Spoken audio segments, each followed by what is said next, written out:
Today's topic is ethics in pathology-powered AI. And when you say ethics, behaving ethical, everybody knows what that is. But then when you're confronted with an ethical dilemma, and I'm not talking ethical dilemma in your personal life, but there are these scenarios that are designed to kind of not have a good solution. And these are like problems in ethics, like little case studies. They're called ethical dilemmas. When you're presented with one of these, there's never a right answer. So how should we think about ethics when AI-powered pathology is concerned? Today, I had a webinar about this topic, and this episode is a recording of this webinar. Learn about the newest digital pathology trends in science and industry, meet the most interesting people in the niche, and gain insights relevant to your own projects. Here is where pathology meets computer science. You are listening to the Digital Pathology Podcast with your host, Dr. Alexandra Zuraw. Ethical considerations in AI-driven pathology, challenges, and mitigation strategies. We're going to start with what ethics actually is, because and it's a word used in common language, colloquial language. Something is ethical means something is good. Something is okay. It's not wrong, right? And we all, as professionals, as scientists, and people working in healthcare, we want to be ethical. It has been studied. It has been there are regulatory bodies for this. There's like a lot around it, but AI is just coming into the picture. So how are we even being ethical with the use of AI? We're going to be talking about it today, but we will start with introduction to ethics and definitions. And before we move on, I want to welcome France, welcome North Carolina. Hi, Liv. Great to see you here as well. Okay, amazing. Malaysia, fantastic. Germany. So great to have you here. So today's presentation is going to be a little bit more text heavy, more maybe reference heavy. So I'm going to be using my fantastic tool here, this red pen that I've been practicing since we started those webinars. But I wanted to let you know that if you would be interested in getting the slides from this presentation to go and read the references, read everything on your own, look at it on your own time, then let me know in the chat. Just write slides. When you write slides on whichever platform you are, because we're streaming on YouTube, LinkedIn, Facebook, X, Instagram. Let me know if no, I don't think I can see the comments from Instagram other than on my phone.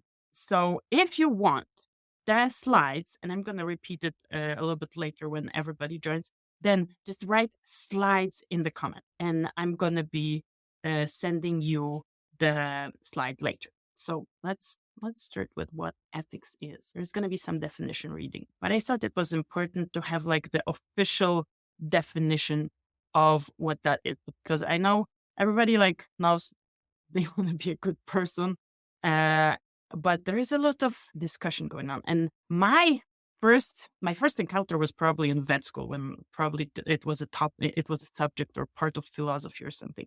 But recently I've given a presentation at a lab conference for laboratory professionals.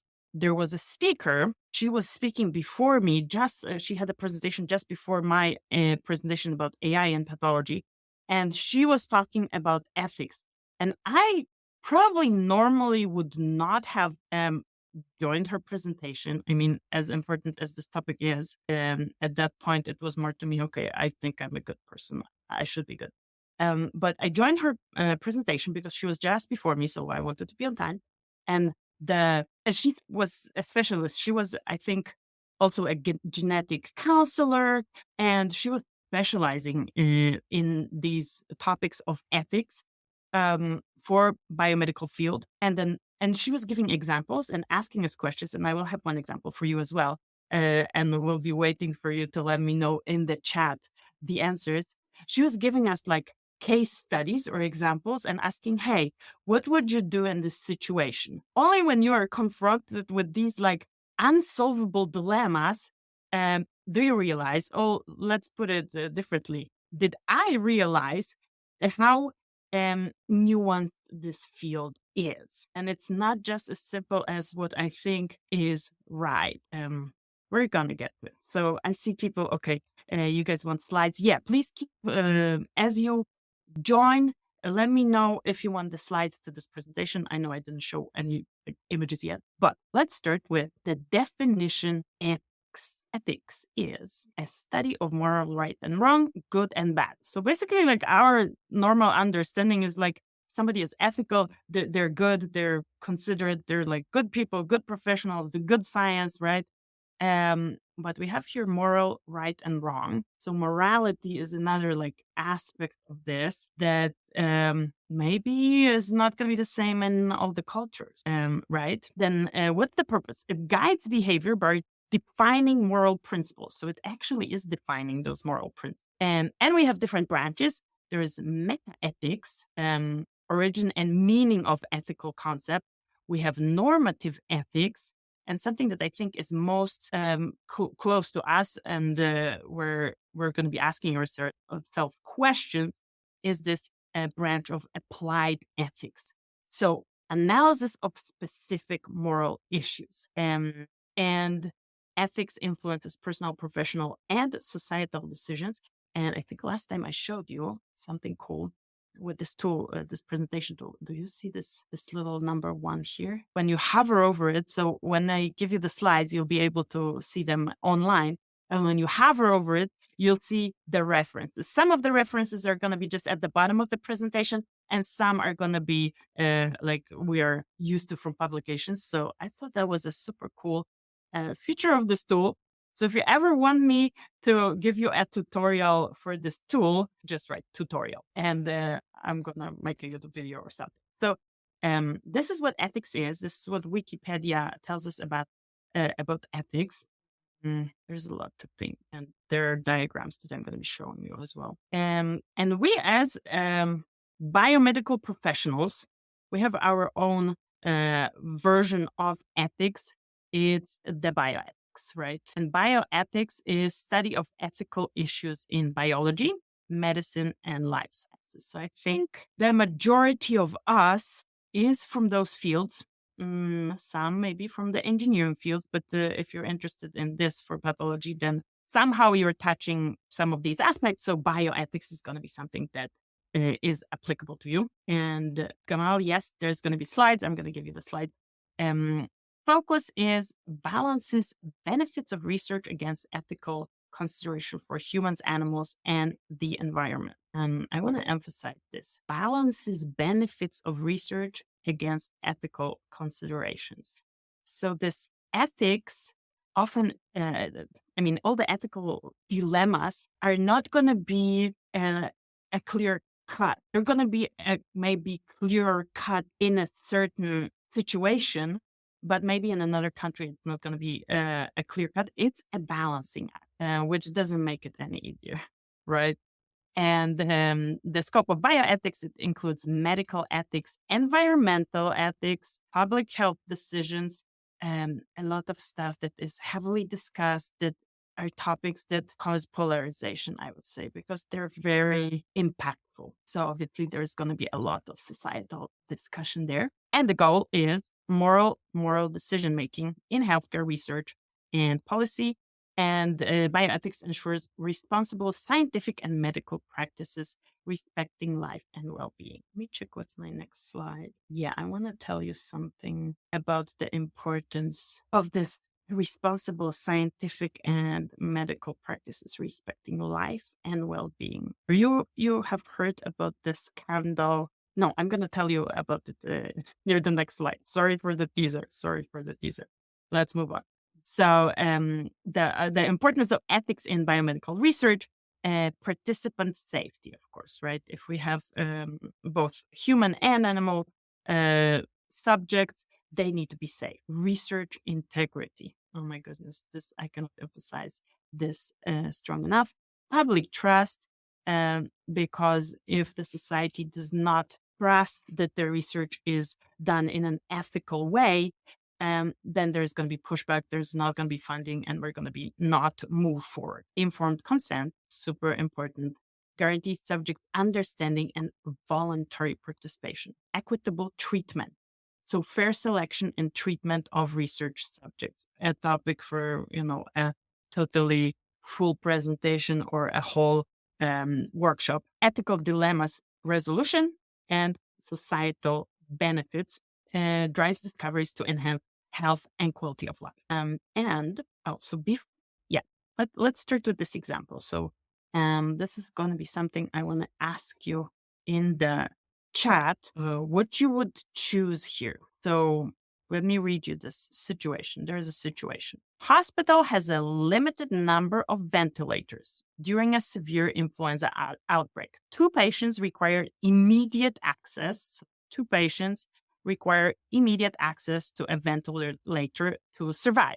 But only one ventilator is available. First patient is elderly individual with multiple underlying health conditions. And the second one is a young, otherwise healthy adult. Both have an equal chance of survival with ventilator support, but the hospital must decide to whom the ventilator will be allocated. So let me know in the chat, who would you give this ventilator to? And I'm not going to be showing these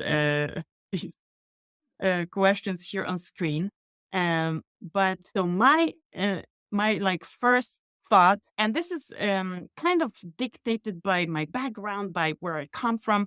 I come from give me, if you're up for it, let me know in the chat. Would you give it to the young person, and would you give it to the old person? So I'm gonna tell you what my first impulse is. That is dictated by my background, by where I come from, by how, so it cannot be given to both. I see answers, you would give it to both. No, we have just one ventilator and one person needs to get it. There's no option to give it to both of them, and only one is going to survive. So I come from Poland, right? Now I live in the US. So the way healthcare is managed in those different countries is different. In Poland, you have kind of a hybrid system where I don't know if most, and that's a generalization, but when I was growing up and in the previous communist system, everything was funded by the state. Now, part is funded by the state, and there's a separate way of accessing healthcare privately. So, what is how is care administered when the healthcare system is funded by the state? Well, it goes more by statistics. So, statistically, or let's call it common sense. I cannot calculate statistics here, but the old person who has underlying health conditions, in theory, if nothing else happens, they're going to live shorter. So the benefit of this care is going to be better for this younger person. And that was my first impulse. But then I'm thinking, how do you know that this other person is not going to have a car accident? Or I start thinking, and I'm I am not in a position to say who should get it. And and I see some answers in the chat. No matter the decision, you must be transparent, and it should be explainable, and it should be based on the same. And another answer is, I would probably give it to the younger person because he has a better chance of living longer, right? Which was my first impression, first impulse. Let's call it impulse. Let's move on because there is a little bit more to this. And let me tell you what kind of dilemma they have. Those people who deal with ethics on a professional level and really do this for a living and answer these questions for a living. This particular example is resource allocation in life-saving treatments. Yeah, we were trying to allocate resources. And ethical dilemma. The first one is justice. This principle demands fair distribution of scarce resources, ensuring that decisions are made impartially and equitably. I had this come unaware with the decision, it must be transparent and based in some explainable argument, right? So the justice, this is an official term in ethical dilemmas, justice, the first one. And the second one is beneficence versus non-maleficence. Honestly, I didn't know this word existed before I started doing this ethical research.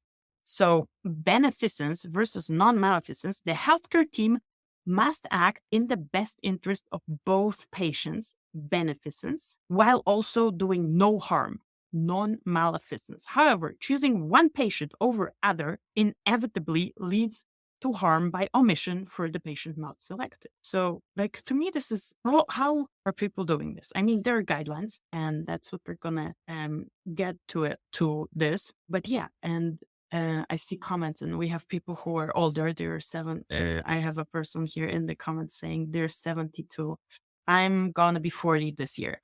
Family members who just accidentally died, and it's like, how can you say that this young person who gets this treatment is not going to go out to the street and hit by a car? Like, you cannot say, right? What's the probability? Yeah, you can calculate. And that's kind of what the state-funded healthcare systems base their decision on. Some of them.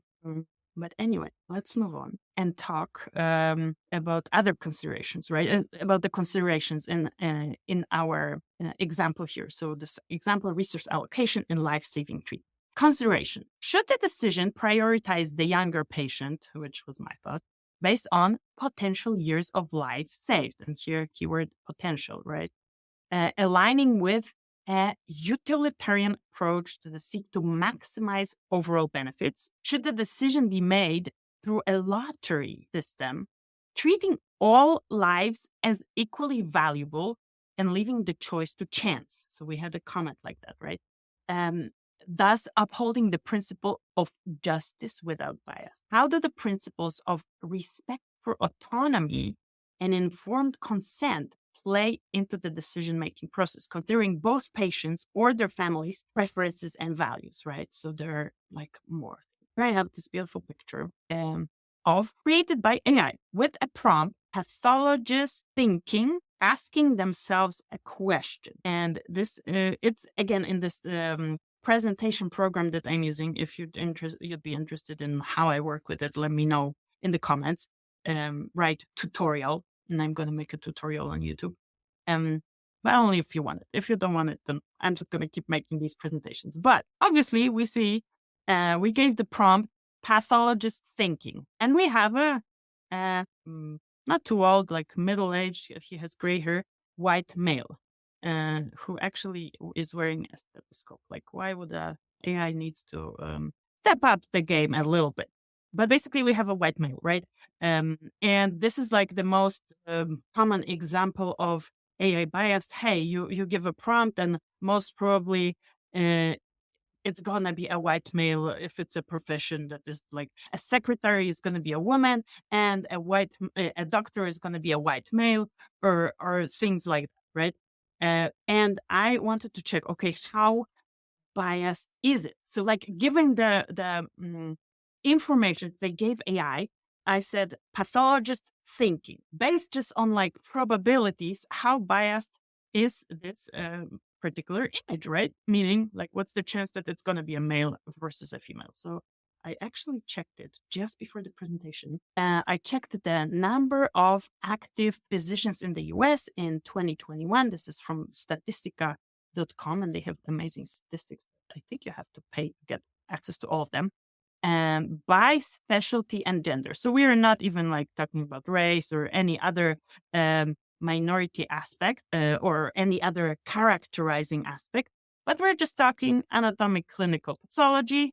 And we have a female, this shorter bar, and male is the longer bar. So we have 4,000. I think we have more pathologists than that in the US. Anyway, they checked, and almost not even 5,000 would be female, and almost 7,500 would be male. So percentage-wise, I would very quickly have to calculate, but definitely over 50% is male.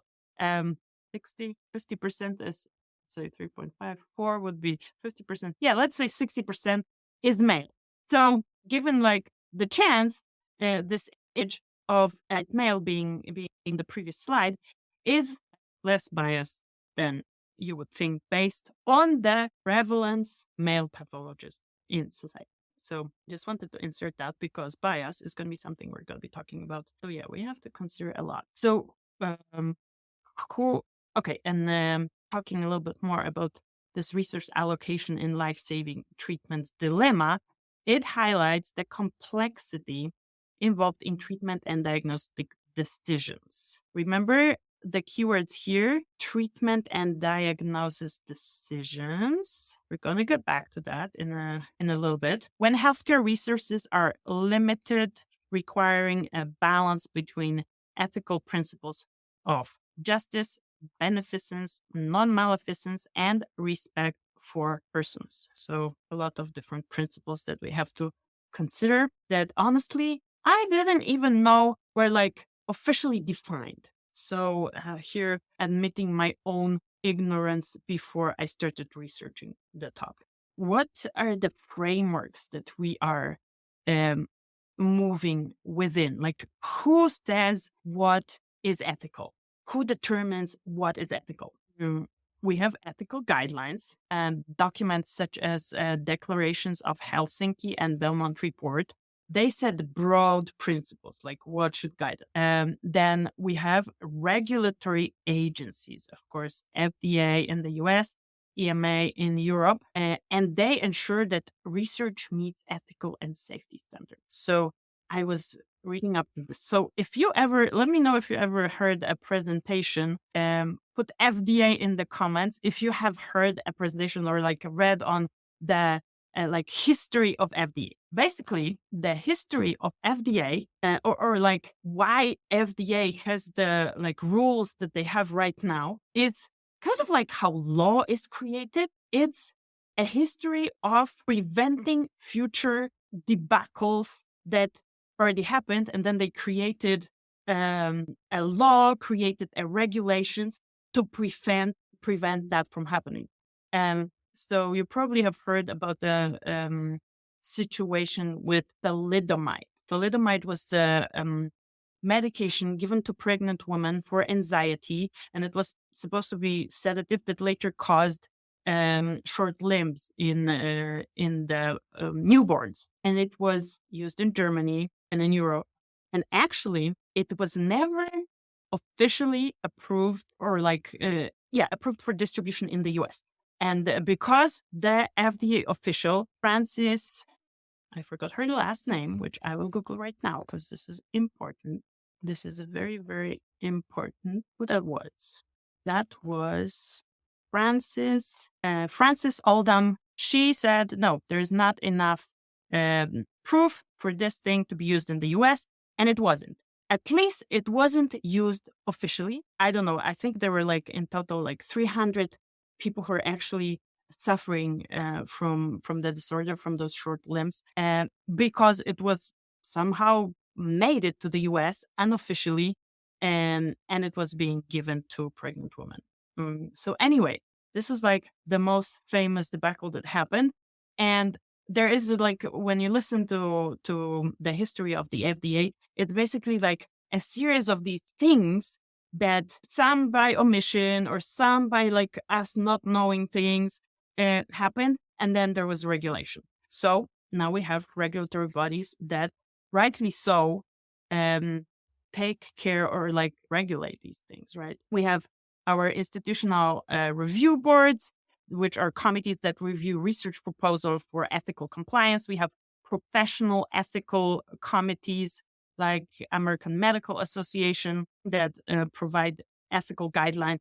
We have legislation, for example, the Common Rule and HIPAA and GDPR, data protection in Europe, and obviously society values, cultural norms, and public opinion also influences ethical standards and practices. Here we need to remember that the cultural norms and public opinion is not the same everywhere, but it does influence. So the ethical oversight involves a comprehensive framework of guidelines, regulations, and societal values.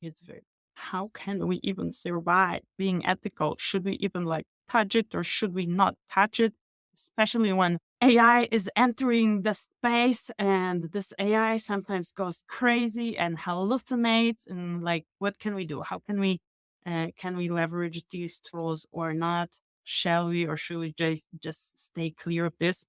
Let's think about. Okay, let's think. Let's think. This slide you might know from our previous webinar already, but I decided to divide the applications of AI in pathology by what is it being used for. So we have workflow optimization, research, and diagnostic. And I divided it in a way that kind of, when you think about it in the context of ethics, okay, how bad can AI be for workflow optimization? Like how big would the risk be? How big would the consequences be? I would say here it would be less, and here it would be something like in between, right? That's how I divided it. And we're gonna go through the applications and see, okay, how, like, if this would go wrong and would not work and cause harm, and how much harm would be caused here versus here. So for workflow optimization, so AI for workflow optimization. So an example here, automated slide QC or speech to text for report writing. Slide QC. What, like, if we QC slides for automatically with AI, and let's say there is a workflow designed that, okay, first flag, the slide goes automatically back to the scanner, it's being scanned. Second flag, a person needs to look at it. Like, how bad could that go? In the worst case, like if it's so bad, you're going to be scanning those slides twice. And after a day of scanning, you should be able to recognize that something went wrong. So I would say this is not such a high risk. I mean, yeah, you lost a day of scanning and maybe storage and things like that, but it didn't harm anybody. It might annoy people. That sure would annoy me. I wouldn't be harmed. Speech text for report writing. If we use it and actually like proofread it, that I don't think that would cause too much harm, right? If we don't proofread it, well, then there might be some misdictations. So obviously, there need to be some kind of quality control, especially if it's a person signing this report. So we are responsible for what we sign. So we better read, right? What about AI for research? Something that I am pretty fascinated with recently is so-called retrieval augmented generation. Why am I so fascinated with it? Because it's like a superpowered personal researcher that can go and do research on data and just deliver you the results and insights without going too crazy about it. Because we are limiting the generative power of an AI tool. And we're talking here about generative AI and about natural language processing. So although now it's a combination of different AI, but basically AI tool can go do survey data for you. You put all the publications, information, databases in there, and it goes and answers your questions based on what you've given this model. So it has like the ability retrieve relevant things, but it's not gonna generate crazy stuff because it has to reference it took the information from. An example actually here for me. Let's go for research. In this presentation, in this tool, when I type something and there is an option to find a reference for this. So, for example, if I would just start typing like what I think ethics is, and I'm like, ethics is a branch of science or maybe branch of philosophy that deals with good and bad and moral decisions. It's kind of correct, right? But if I wanted to like have an official reference, which is what I wanted, this particular tool is gonna ask me if I want to reference, and then I say yes, and it shows me 3 or how many references. But it's still my job to check if this information is actually in those references. So yeah, that's how this presentation tool works, right? Then we have research applications of image analysis algorithms, biomarker quantification, automatic lesion detection. So here I would wanna when it's applied to something like an image that is, especially a biomedical image, a medical image, pathology image, like the one here below, it introduces another level of difficulty for the AI, for the algorithm, because this is not just a dog and cat, and you're not just classifying something where you have a lot of data to train on. Our medical data set are so much smaller than all the natural image, and natural images are just images of things outside, like dogs, cats, whatever. And these are medical images, and we have a cool comment. I'm gonna pull it. Joe, I'm gonna pull your comment in a second. Let me just finish this. So here, image is like less verifiable for us, and there's less data to train. So, and I would think, okay, quantification is easier than like automatic lesion detection because you have to train for this lesion. But then when you quantify something, let's say Chi-67 counting a dark nuclei in a stain, you will not be able to visually assess if all the nuclei in this particular slide were calculated correctly. And if your threshold is, for example, between 10%, the threshold is 10%, everything below gets one treatment or doesn't get the treatment, and everything above gets another treatment, you probably visually are not able to verify if it correctly quantified stuff in the slide. So here we need to be cautious. And then AI for diagnostics is like the highest bar. What we can do is we can automatically prioritize cases, which I thought, maybe this is workflow. But then I thought, if it's prioritizing cases based on like a pre-trained model for diagnosing something, then it's going to be like computer-aided diagnostics and predictions of molecular tissue properties from image, which are all, to me, like super high bar.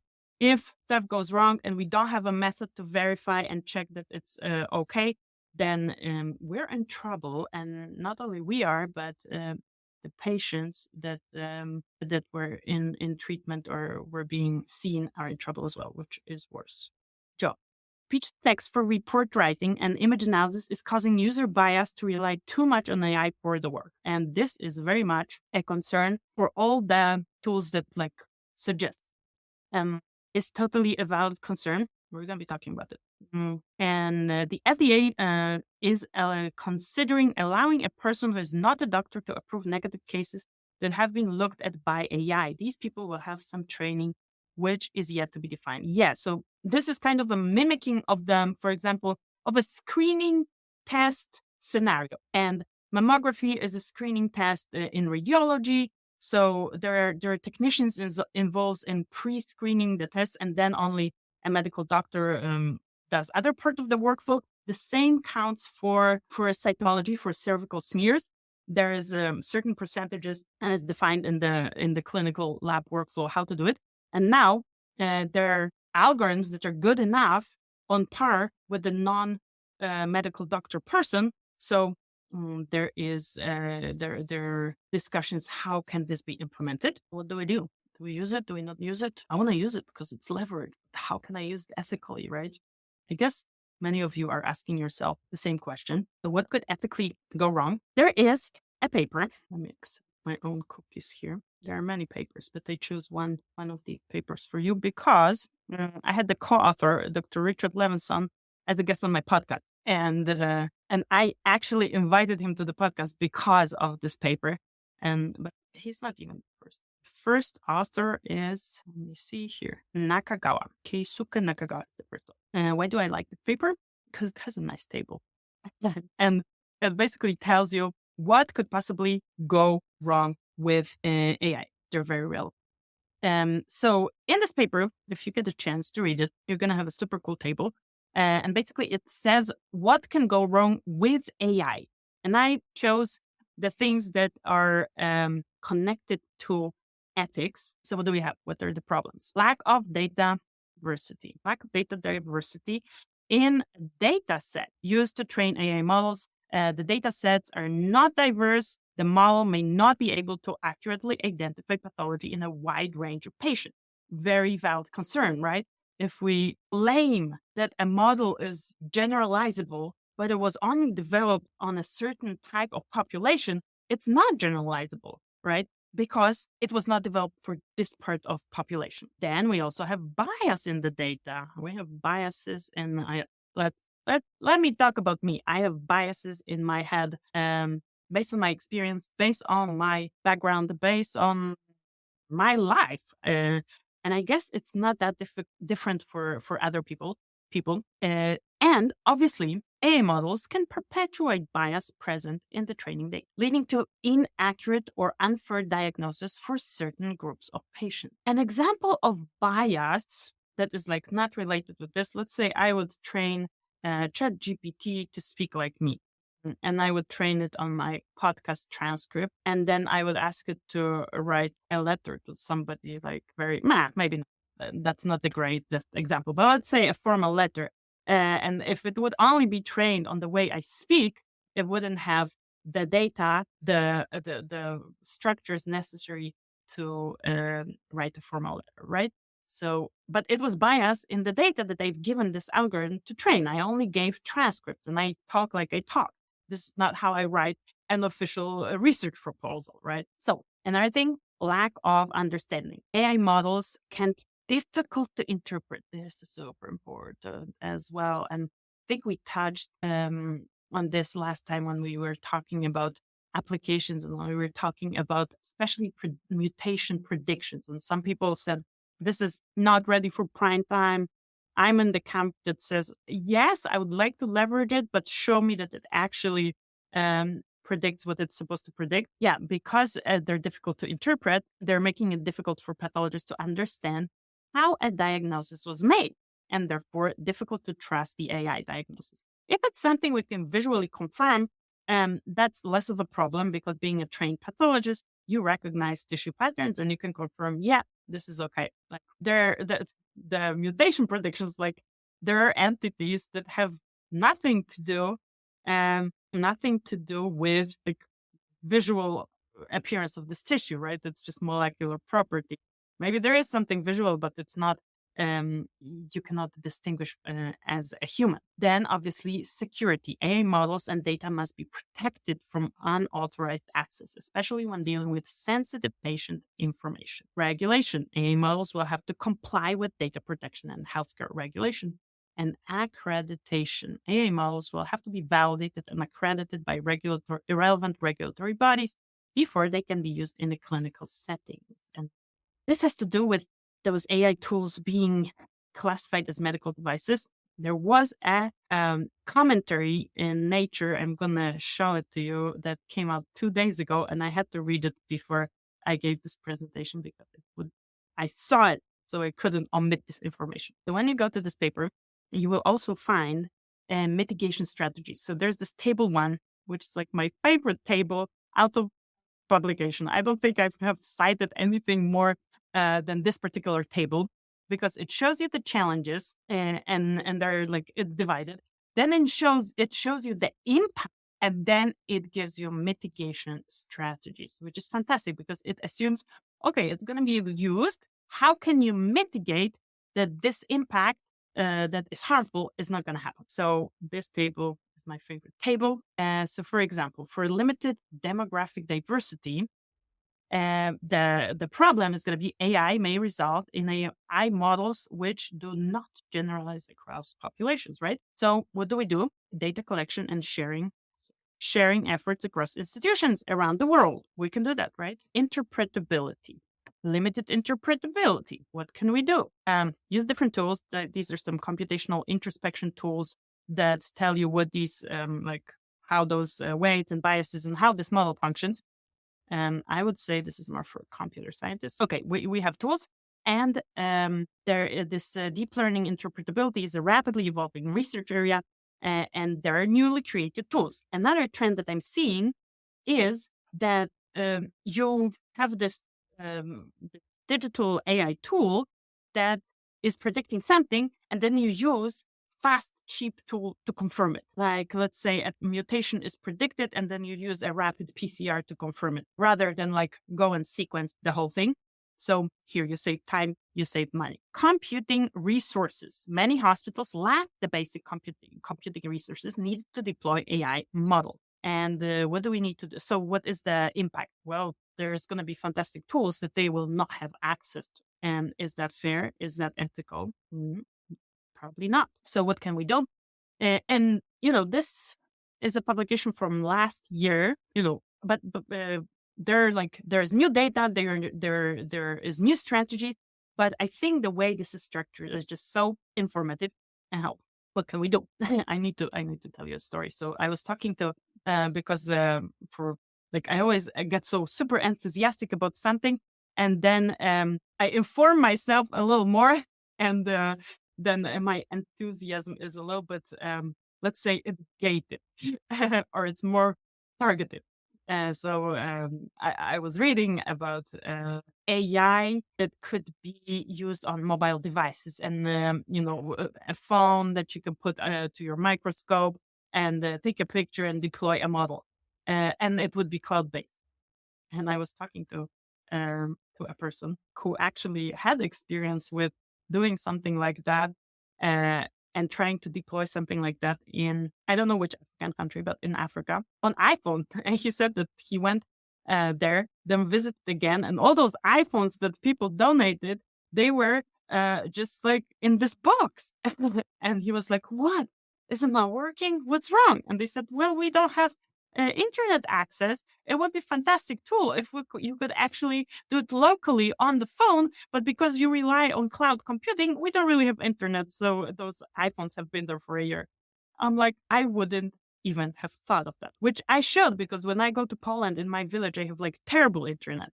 But things like that, like, anyway, just we need to think about those things. One time I visited a hospital in Ethiopia, and they had this fantastic molecular PCR cyclers, molecular lab equipment that was donated by some foundation, or I don't know, some European Union funds. And they had a person who was supposed to be the lab director. He was trained in Germany, had a PhD from Germany. And we go and visit this lab, and all this equipment is covered with those plastic dust covers. And we're like, "What's going on? Why is it not working? Is it broken?" No, perfectly fine. But we don't have the funds to buy the reagents. And I thought about it. Anyway, there's one more paper. This one is older. There are two more papers that I want to tell you about. This one focuses like on all the dependencies. This one, ethics in of AI and pathology, current paradigms and emerging issues. It focuses like on all those dependencies, and also all the stakeholders, right? Patients, pathologists, institutions, and AI researchers. It's a cool chart that I'm gonna narrow down to this part of the chart. So transparency, governance, and accountability. Transparency of how the tools are developed, governments with like regulations around the use of these tools, and accountability. So accountability is like, who's accountable for this, right? And like a super crude example for me was, and accountability, they describe in this paper like, okay, accountability when something goes right, and accountability / responsibility / liability when something goes wrong. So for driving in a car, right? When I drive a car, I hit somebody, that's my fault, right? Even though I was using a tool, the car, and I should be accountable. I should be responsible for this. But what if the car was, something happened, like a part that we got all those in different devices, recall of parts, and like all the owners have to say that they have the car produced in this and this year because that part is defect, because of this part, or automatic system or AI based system in this car, because of that something happened. I harmed somebody, right? Who's accountable? Well, um, me probably as well. Still, I was still driving the car, but then there's going to be the manufacturer of the car, and maybe more parties involved in that, right? So in that paper, before we go to AI as medical device, they discuss something that they think is under discussed in those ethical discussions, is like, okay, who needs to work together? And that's what they show here, right? Patients, pathologists, institutions, AI researchers, and they have also legal involved in this. So it's more complex than we would think. And AI as a medical device, when we look at the devices that were cleared or approved by the FDA, we have 171 devices.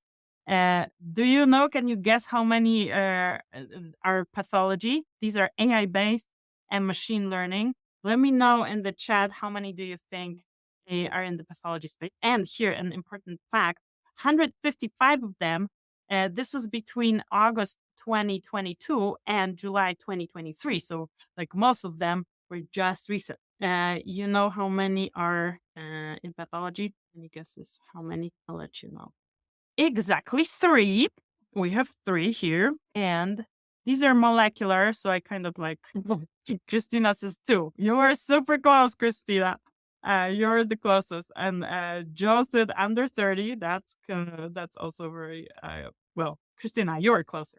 Anyway, we have one that is actually image based, and the other one are some molecular pathology diagnostics. So the one that is most famous in our like image analysis AI computer aided diagnostic space is the one developed by Page that got approved by the FDA in September 2021. So just one, right? But there is a little bit of like, why will there ever be more? Did I put this paper here? Yes, I do have the paper. Will there ever be more? We're going to touch on this. But my take home message is so I'm in the camp. I want to use it, but I want to use it responsibly. I want to use it ethically. Can I always decide whether it's ethical use? Probably not. That's why we have such the regulatory bodies that are dealing with this. And this is a poem from the paper by Nakagawa et al. And ChatGPT, and it describes beautifully. The machines, they may seem infallible, but their errors, they can be terrible.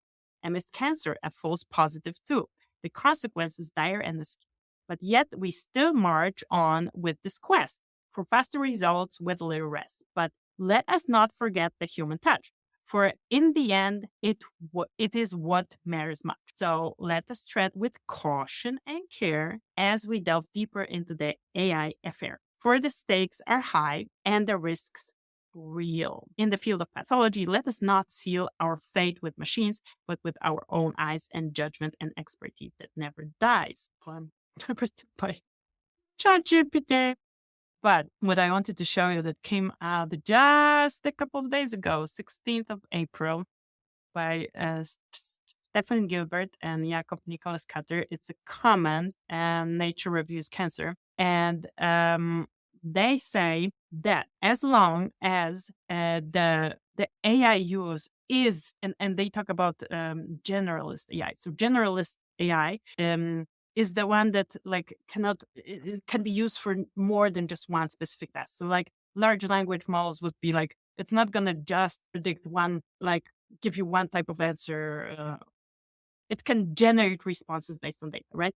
So they say as long as the regulatory bodies see these tools as medical devices, there's not going to be specific enough use case to put it in this medical device regulatory framework. So there is not going to be too many approval.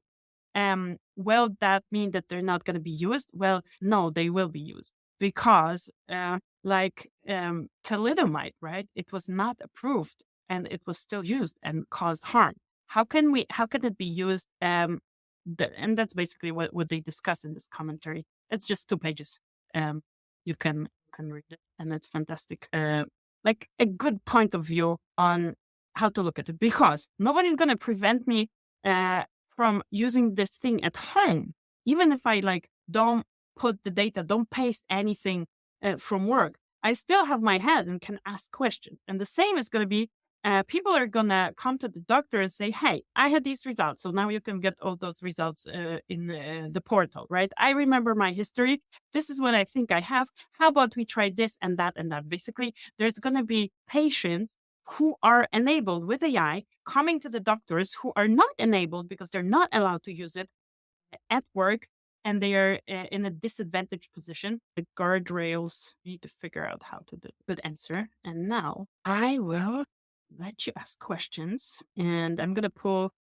So what I'm supposed to do now, and if anybody is from this audience is in the digital pathology club, my members, we have a private Q&A session after this. I would like to take at least 5 minutes to pull the start comments. I will be there in a second, so bear with me. So Joe's comment, the AI vendors are only responsible per their contract to how much the hospital has paid for the product. This is standard for any platform. So what if like there is a recall on the tool? Like what would be a scenario here, Joe? Feel free to let me know in the comments, because I don't know if we have like enough use cases to, maybe there are, maybe you know more. But my question is like, okay, like how can they be like co-responsible if something goes wrong, where the people who don't, who are in the hospital and the doctors who are using it had no insight into something like those car parts. Like we don't know that something went wrong on the assembly line, and then they call us and like, give us the cars back from 2023. So, and many of these comments or questions are probably not going to be or will not have a clear answer. A very important perspective, and thank you so much, Joe, for all your comments, is loss of cases and revenue. So revenue, especially in the US, with like the way the reimbursement for medical procedures is structured, is something that is driving how medicine is practiced. Should it? Probably not. And there's like a lot of guardrails around that, but there are also loopholes. So anytime a new tool is coming out that would like change this is a consideration very much. Are there any that are not classified as medical devices, but still use any AI tools? Oh, yes, so many. So, well, a lot, like all those, all the tools that we just have on the phone, they're in use, and it's only dependent on the user where you're going to be applying this to. But also there are algorithms or AI tools that were never approved or cleared or shown data to a regulatory body, but then are designed as medical devices. That's like another topic. But yeah, basically, like who's preventing me to ask Chat GPT about something that happened at work and how to solve this situation?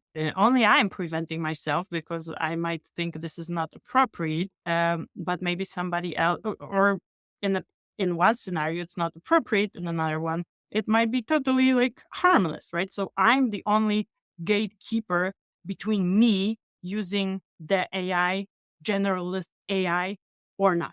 So yes, there are tools. And that's what also they described in this commentary, that there's going to be, like, if the medical professionals are very like strictly banned from using things that are not approved because they cannot fit into the medical device mold. So they will actually never get approved because it's not really like a medical device. But there are also, they say, okay, if it's a tool that, they give a couple of examples, if it's a tool that shows like differential diagnosis, then it's okay. Then if it's a tool that just like shows you one thing, because then you still need to use your brain and you're less biased if you have several options than if you just have one option and you have to say yes or no.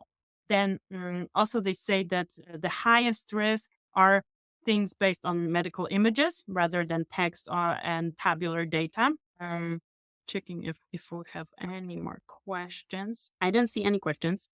I will, when you watch the replay of this, feel free to leave your questions in the comments. Of course, I will monitor them and answer them. And of course, if anybody does not have the book yet, this particular webinar was not based on my book, Digital Pathology 101, but next week or the weeks after, we're going back to going through the chapters of the book. So if you don't have the book, this is for free. The PDF version is for free. You can just scan the code, get the book, and then you're going to be getting all the alerts that there's a webinar, what topic the webinar is on. And thank you so much for joining me today. I appreciate you so much. I don't take your attention lightly, and I talk to you next time. Have a great day. Thank you so much for staying till the end. If you know somebody who needs to listen to this, please share. And if you happen to listen to it or see it on social media, if you can give it a like or a comment, that would mean a lot to me. It would not only mean a lot to me because then I'm smiling when you like me, but also this helps get it to more people, especially when they're creating new tools and they're thinking of applications of AI tools, and they need to take care of doing this ethically. You are amazing. Thank you for tuning in, and I talk to you in the next episode.